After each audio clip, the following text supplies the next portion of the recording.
আসসালামু আলাইকুম। সাথে আছি আমি আসাদ তারিফ খান। আজকে পাঠ্য বিষয় পরিসংখ্যান, পর্ব নাম্বার 9। আজকের পর্বতে আমরা শিখাবো গণসংখ্যা বহুভুজ অঙ্কন করা। মানে আমাদের 3টা গ্রাফ আসছে পরীক্ষাতে: গণসংখ্যা বহুভুজ, আয়ত লেখ, অজীব রেখা। এর মধ্যে একটি হলো বহুভুজ। বহুভুজের জন্য যা যা করতে হয় দেখো আমরা তৈরি করতেছি, বহুভুজ অঙ্কন করতেছি। বহুভুজের জন্য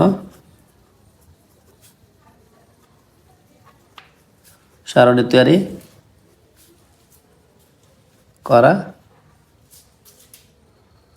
হলো। আগে সারণী তৈরি করতে হবে।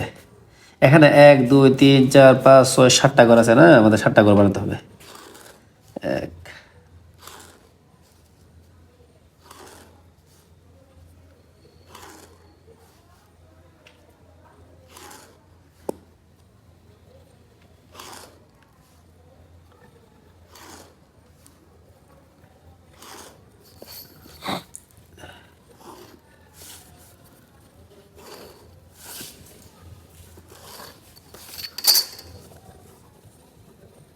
প্রথম কোন শ্রেণী ব্যক্তি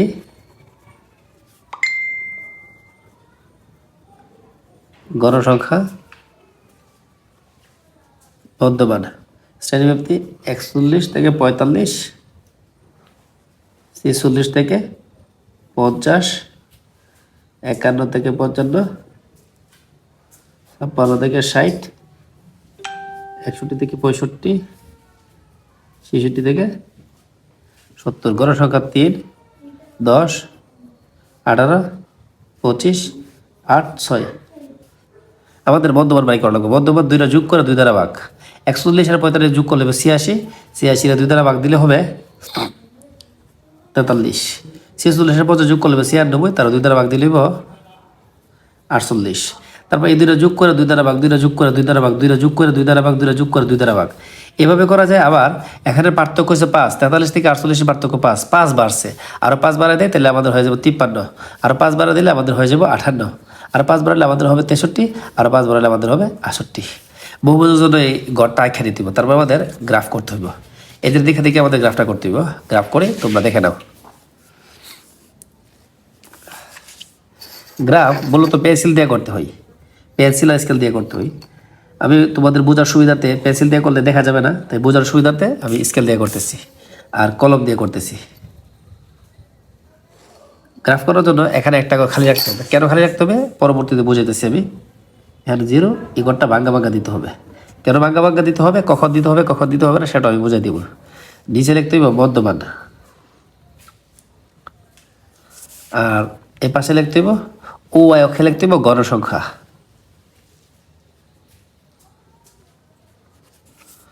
ও এক সংখ্যা লিখতে হবে মধ্যমান। এই ভাঙ্গা ভাঙ্গা দেওয়ার কাহিনী হয়েছে।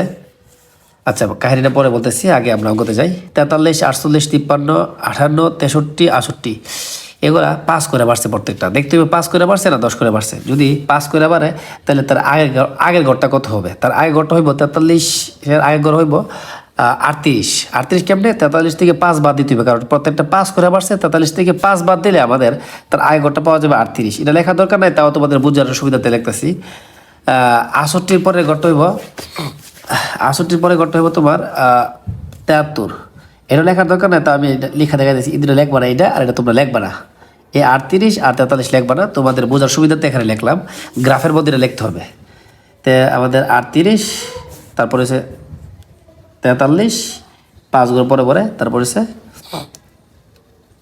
48 53 58 63 68, আর এক্সট্রা ঘরটা হচ্ছে 73, ওইটা দিতে হবে। আর গণসংখ্যা সবচেয়ে বড় গণসংখ্যা হচ্ছে আমাদের 25, তাই আমাদের মান দিতে হবে 5 10 15 20 25। বড় গণসংখ্যা যদি 30 হইতো আমরা 30 পর্যন্ত দিলাম, 32 হইলে আমরা 35 পর্যন্ত নিব, আমাদের 18 হইলে আমরা 20 পর্যন্ত নিব। ঠিক আছে। তারপর আমাদের এই 43 বরাবরই কত আছে? মধ্যমানের 43 বরাবরই গণসংখ্যা 3 আছে। মধ্যমানের 43 বরাবরই গণসংখ্যা 3 ঘরে, 3 ঘর উঠবে। বর্ধমানে 48 বরাবরই গণসংখ্যা হচ্ছে 10। এই 48 থেকে করতে করতে এভাবে 1 2 3 4 5 6 7 8 9 10 গইনা তোমরা 10 গুণে একটা ফোঁটা দিবা। 53 বরাবরই আছে 18। এই যে 53 বরাবরই আমরা এভাবে 15 16 17 18। তারপরে 58 বরাবরই আছে 25। এই যে 18 বরাবরই আমরা এই যে 20, এই যে 25। এই যে বরাবরই 25 ঘর একটা দিলাম। 63 বরাবরই আছে 8, 63 বরাবরই আমরা যাবো 5 6 7, এই যে 8। তারপরে 68 বরাবরই আছে 6, 68 বরাবরই দিব 5 আর এই কত 6। আমাদের একটা ঘর এক্সট্রা আছে, মানে 38 দশমিক আর 38 আমাদের এক্সট্রা আছে। 38 ঘর থেকে আমাদের ডট ডট ডট দেওয়া শুরু হবে।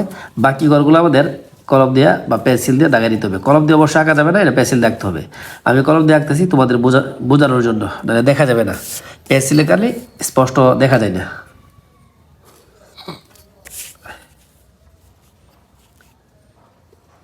একটা ঘর আমাদের এক্সট্রা আছে, এই যে 73, এই 73 ঘরের মধ্যে আমরা এইভাবে ডট ডট ডট ডট দিয়ে লাগাবো। এটা হচ্ছে আমাদের বহুভুজ, দেখতে কিছুটা স্মৃতিসুদের মতো। বহুভুজ দেখতে কিছুটা স্মৃতিসুদের মতো। এটা কেটে ফেলতে হবে, এটা লেখা কোনো দরকার নেই। তারপর আমাদের স্কেল লিখতে হবে। স্কেল মানে মাপকাঠি। স্কেল ওএক্স অক্ষ, ওএক্স অক্ষের মধ্যে আমরা কি লিখছি? মধ্যমান। 1 বর্গ, 1 বর্গ বলতে এখানে প্রত্যেকটা ঘর দেখতে বর্গের মতো, তাই বর্গ লিখতে হবে। প্রত্যেকটা ঘর বর্গের মতো, এখানে অনেকগুলো বর্গ আছে, তাই 1 বর্গ লিখতে হবে। নিচে মুখস্থ লিখবা 5। কেন 5 লিখবা? একটা ঘর থেকে আরেকটা ঘর দূরত্ব 5টা ঘর, এখান থেকে দূরত্ব 5টা ঘর, এখান থেকে এখানে দূরত্ব 5টা, এখান থেকে এখানে দূরত্ব 5টা, তাই নিচে 5। মুখস্থ লিখতে হবে 5। আর উপরে কত লিখবো? 38 থেকে 43, 43 থেকে 48, 48 থেকে 53, এগুলো দূরত্ব হচ্ছে 5। তাহলে উপরে লিখবো 5।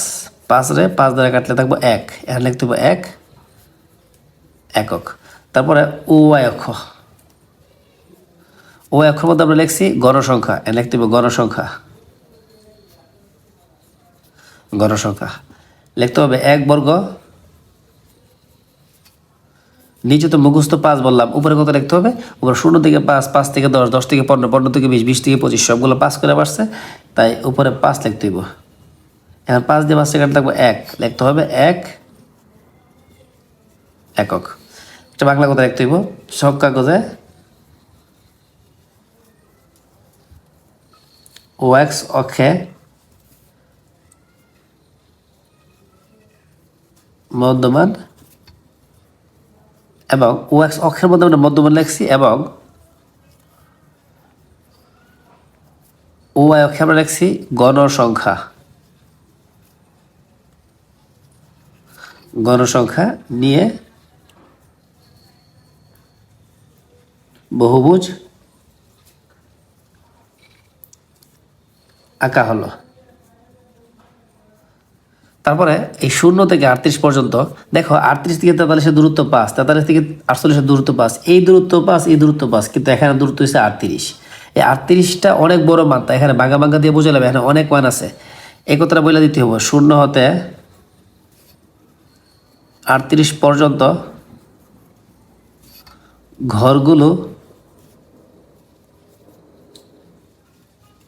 আছে বোঝানোর জন্য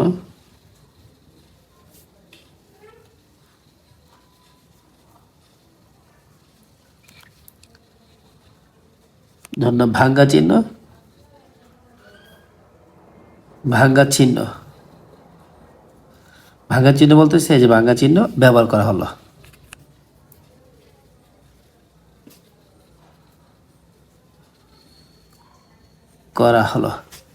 এই একটা বহুভুজ। তারপরে এই গ্রাফটা এখানে ফিল মারা দিতে হবে।